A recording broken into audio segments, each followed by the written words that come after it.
Do a whole lot except kind of make the point a little bit more ideal, and kind of where it, in ideal occlusion, it would kind of fall right in between these. And so I just moved it, kind of centered it a little bit. But other than that, there really isn't a whole lot of difference. I mean, all the others changed quite a bit as far as like shape and length. Right. But, yeah, the canines did not a whole lot, just a little. Kind of moved a point a little more ideal, and maybe a little bit longer, but not a whole lot of change between the two. Yeah, because my current canines this is current, right? Yep.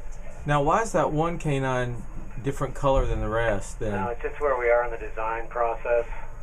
Huh. But that's my natural tooth you're showing now? Yeah, these are all the scan that I received. And this one, it just shows different. I'm trying to see if I can. Yeah, what doesn't make sense is why that one tooth is so much wider on this scan. Oh yeah, it's part of the software that I'm using, because it wants me to do something with that one right now on this step. So I don't know if I can. Let me do this. There we go. Is that the old one? That's yeah. right. Oh yeah. yeah. So this is where you are now. Okay. So this canine is quite a bit flatter. Yeah, hold it right there just for a minute. Let me look at that. Just tilt it back down the way you had it so I can see it straight on. Yeah, now that one, yeah, it's ground off. Now can you go to the other canine on the other side and let me take a quick look at it? Yep. Now it's a little more pointed. Yeah. And I think you probably this one rides up over here as you go, side to side. Mm-hmm. And that's what's happening here. You can see this is a lot flatter.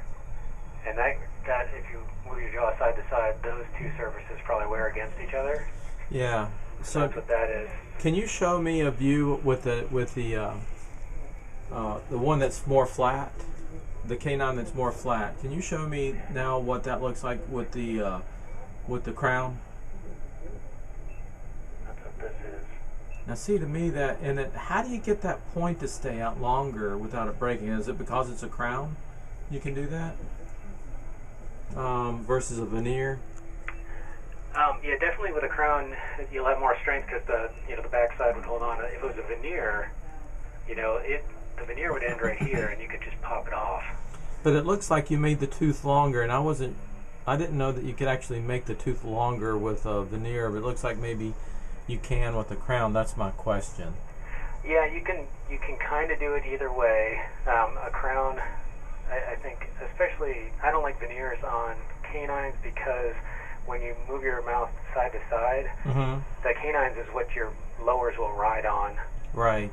And if you have a veneer there, all the force is against the veneer and could, pop it off. Whereas if you've got a full coverage crown, that's not going to be an issue. The shape of this one didn't change all that much, because I have all my natural, let's see which side, it's this one.